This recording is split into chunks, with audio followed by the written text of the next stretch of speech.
자, 장자입니다. 장자의 전기. 장자의 전기는 앞서 말씀드렸듯 노자 한비열전에 실려 있습니다. 장자는 노자보다는 훨씬 더 구체적인 인물입니다. 두 가지. 첫 번째, 노자가 송나라 사람이다.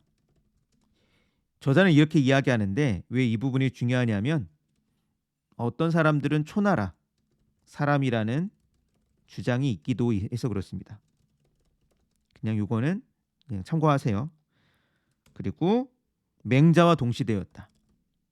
또 나아가 해씨를 친구로 삼는데요.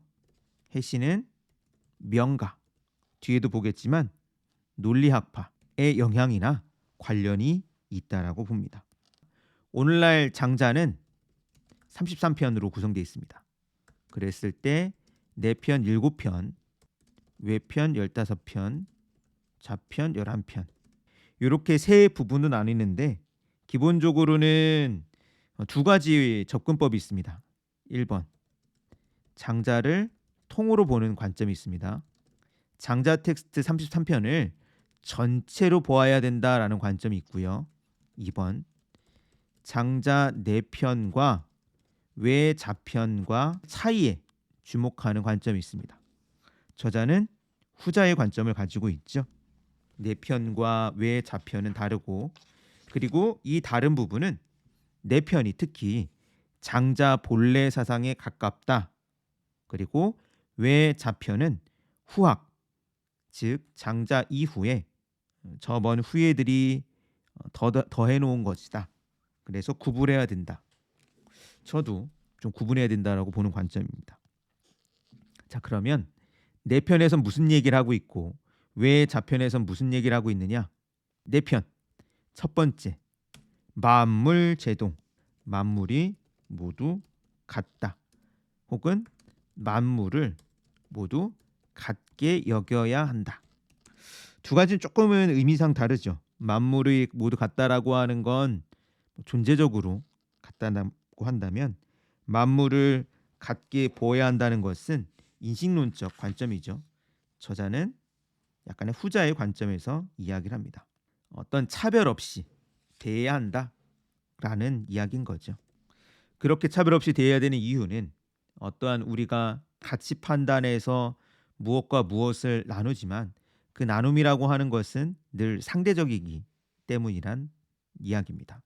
즉 어떤 상황이 달라지면, 시대가 달라지면, 문화적인 자리가 달라지면 그런 구분들이 의미 없어진다라고 보는 거죠. 147페이지 장자의 만물제동에 관한 내용을 읽어보죠. 이와 같이 생각하면 상식의 세계에 존재하는 모든 상대적 차별은 만일 인간이라는 국한된 입장을 떠나 인간 이외의 혹은 인간 이상의 입장에 서면 일거에 사라지고 말 것임에 틀림없다. 뒤에 남은 세계는 이원적 대립이 없으므로 하나이며 차별이 없으므로 한결같이 동일하다. 이것이 다름 아닌 만물이 하나 같다는 설이다. 만물 제동의 주장이다. 그런 면에서 차별 없는 인식을 장자가 이야기하고 나아가 무한을 이야기합니다. 무에서 만물이 나왔다. 여기서 만유라는 표현을 씁니다. 만물이죠. 우리에게 익숙한 표현은요. 자, 그런 면에서 이 시초는 무한이라는 이야기입니다. 이게 이제 장자 텍스트를 읽다 보면 재밌는 건데 유가 무로부터 나왔다면 이 무라고 하는 대상 자체가 있기 이전, 그러니까 무엇인가의 어떤 존재 이전을 자꾸 생각하게 된다는 거예요. 우리는요. 근데 이 존재 이전에 대한 있음 이전에 무가 있다면 무가 있기 이전, 즉 무가 없을 때가 있겠죠. 무가 없다는 것조차 없을 때가 있겠다라고 해서 계속 소급하다 보면 결국은 무한으로 그 시초를 이야기할 수밖에 없다는 이야기입니다. 근데 저자는 좀 재미있는 논의를 또한 펼칩니다. 무한은 유를 포용하는 것이다. 148페이지 이에 비해 무한은 유를 배제하는 따위의 것은 아니다. 그렇게는 고사하고 유를 한없이 포용하기만 해서 무한이라 불리는 것이니 유를 배제하는 것이 아니라 포용하는 것이다. 무한에는 상대적 차별이란 것이 없다. 따라서 무한은 만물 제동 자체이다. 논리적으로 생각을 하면 너무 어려운데요. 일단 두 가지. 첫 번째, 어떠한 이제 발생, 그러니까 무엇이 무엇을 낳고 무엇이 무엇을 낳는다라고 하는 발생의 근원으로 쭉 시초를 탐구했을 때 장자에서 탐구한 것은 무한으로부터 만물이 나온다라고 하는 것이고, 이 무한은 시초이기도 하지만 전체이기도 하기 때문에 이 무한이 유를 포용하는 것이라고 저자는 말합니다. 사실 이런 거 하나하나를 제대로 좀 다루려면 별도의 시간이 필요하겠죠. 자, 두 번째, 무한자는 거울과 유사하다. 무한은 시초는 무한이었고 이 무한은 어떤 전체를 보도록 하기 때문에 거울과 유사한다고 이야기를 합니다. 이때 거울이라고 하는 건 마음의 거울을 이야기합니다. 명경지수라는 말 들어봤죠? 명경, 밝은 거울, 지수, 멈춘 물처럼. 이 멈춘 물처럼 맑은 거울이 이 마음의 본래 상태여야 된다는 것이고요. 그 마음의 본래 상태를 가지고 사물을 혹은 외부를 대하면 별 상처 없이 순조롭게 살 수 있다라고 이야기를 합니다. 그런 면에서 이 마음의 거울이라고 하는 명경지수는 무한자와 같다라고 이야기를 합니다. 한편 이 무한에 대한 전체에 대한 사유가 있다라고 한다면 이제 하늘을 나는 대붕, 높이 나는 관점이라고 하는 또 다른 관점을 제공하면서 상대적 차이에 대한 부질없음을 이야기하기도 한다고 말하죠. 151페이지 중간 부분 읽어보겠습니다. 무한한 높이에 도달한 대붕의 눈으로 보면 지상의 인간의 기쁨과 슬픔, 그 위에 또 전쟁과 평화라는 것까지 전부 그 대립의 모습이 사라지고 청색 하나의 색깔 속에 보이지 않게 되어버린다. 만물제동의 경지가 거기에 있음이 틀림없다. 절대자의 시선, 절대론적 관점이라고도 하는데요. 상대적이거나 혹은 현실적인 관점과 다른 관점을 장자에서 이야기하고 있고, 그것이 대붕, 커다란 새란 뜻이죠. 그래서 장자를 읽으면 처음에 까마득히 가늠할 수 없는 커다란 새가 까마득히 높은 하늘로 날아오른다는 이야기를 하고 있습니다. 그리고 그 새 시선에서 보면 어떤 차이들이 없어져 버리지 않겠느냐라는 거겠죠. 자, 그 다음은 운명론, 장자에 있는 운명론 이야기를 합니다. 필연적 운명의 긍정, 포용과 긍정의 철학이 장자라고 이야기하고요. 나아가 그때 포용과 긍정은 외물, 즉 밖에 있는 사물뿐만 아니라 운명까지 이야기를 합니다. 그럼 이때 운명이란 무엇이냐? 저자의 표현도 정확하다고 저는 생각을 하는데요. 필연입니다. 필연이란 무엇이냐? 인력을 넘어선, 즉 인간의 힘으로 어찌할 수 없는 것을 운명이라고 하고요. 152페이지 맨 마지막 단락입니다. 운명이라는 것은 인력을 넘어선 필연인 것이다. 필연이란 어휘의 정의도 가지각색인데 그중 하나에 자기 이외의 이질적인 것의 개입을 허용하지 않고 자기의 동질성을 보존하는 것이라는 정의가 있다. 그 경우 필연에서 볼 때 이질적인 것으로 인위를 들 수 있다. 필연이 인위의 개입을 허용하지 않는 것은 인위가 필연과는 이질적인 것이기 때문이다. 그런데 자연의 정의는 어떤가?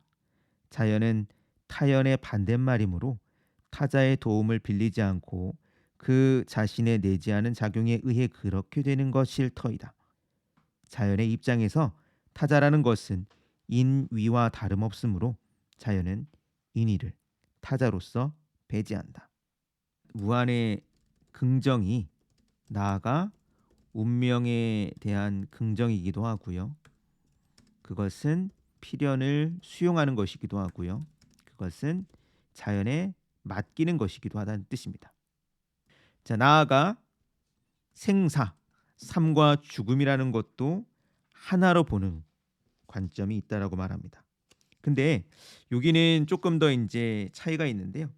그러니까 우리가 보통은 삶은 좋은 것이고 죽음은 나쁜 것이다.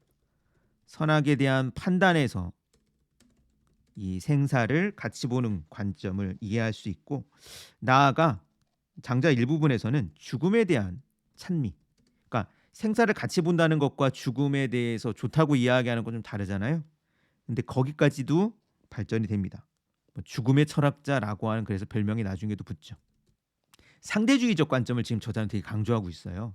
근데 죽음의 철학자라고 하는 것처럼 약간 허무주의 철학자로서도 장자가 이후에 해석되기도 하고, 그렇게 해석될 여지가 오늘날에도 남아 있다라고 볼 수 있습니다. 그런 면에서 노자가 앞에서 중국의 무의 철학의 시초였다면, 장자는 민족의 운명관의 철학적 기초를 가지고 있다라고 하죠. 그때 그럼 민족의 운명관은 무엇이냐? 농업에서 맞게 되는 자연적 재해? 그래서 여기서 예로 드는 건 그거죠. 겨울, 그리고 홍수, 이런 어떠한 이제 외부적인 고통을 대응하는데 상당히 길들여져 있는데, 그런 면에서 자연과 싸우다가 아니라 자연에 순응한다는 운명관이 일찌감치부터 발전되었고, 그것에 장자가 철학적 기초를 두었다라는 이야기를 하고 있습니다. 외편 자편. 자, 외자편으로 넘어가면 저자는 외자편이 장자의 철학을 일부 발전시킨 면도 있을 수 있지만 한편으로는 후퇴시킨 면도 있다라고 봅니다. 인간 내면의 자연, 요 챕터에는 인간 내면에 있는 자연을 보는 5가지 이야기를 합니다. 근데 이거를 너무 세세하게 보면 힘들 것 같고요. 간단히만 언급하죠. 첫 번째, 인간의 본성. 인간의 내면에 있는 자연을 이제 본성이라고 할 수 있는데요. 인간의 본성이 허무다. 인간의 본성 자체의 내용에 아무것도 없다. 두 번째, 이 인간의 본성이 천분이라고.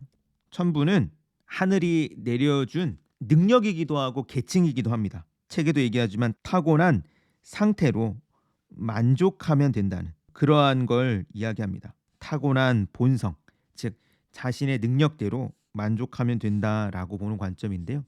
이때 천분은 다시 말씀드리지만 개개인의 특성이자 능력이자 계층이기도 합니다. 즉 하늘이 농민에게는 농민의 성을 주었고, 네, 지식인에게는 지식인의 성을 주었기 때문에 그냥 주어진 대로 살면 된다는 이야기입니다. 세 번째, 성이 생이다라고 보는 관점이 있다는 거죠. 그리고 이게 양생법으로 연결될 것이다. 즉 인간은 어떠한 생명성을 가지고 태어났는데 이 생명성을 어떻게 하면 잘 보완하고, 그러니까 잘 건강하게 살 것인가를 고민하는 것이 양생법입니다. 그래서 뭘 먹기도 하고요, 기를 수련하기도 하고요, 호흡법이 발전하기도 하고 그렇습니다. 자, 네 번째, 성을 천진난만의 정이다. 이렇게 보면 인간의 다양한 감정들을 드러나는 걸 상관없이 받아들이지 않을까 싶습니다. 그래서 어떠한 이제 감정적 표현들을 가능하게 만드는 그런 걸 장자로부터도 발견할 수 있죠. 다섯 번째, 성을 욕망으로 본다. 쾌락주의 관점으로 빠질 수 있다는 거죠. 그런 내용이 외자편에 있다. 근데 이 외자편이 차별의 입장에 빠져버렸다라고 저자는 이야기합니다. 차별의 입장에 빠졌다는 건 뭐냐면 인간의 안팎을 통괄하는 관점이 아니라 내면주의가 너무 강화되었다는 거예요. 만물제동의 입장과는 다르고 장자의 철학이 후퇴되었다라고 보는 관점입니다. 관점만 짚고 네, 열자로 넘어가야지 되겠네요.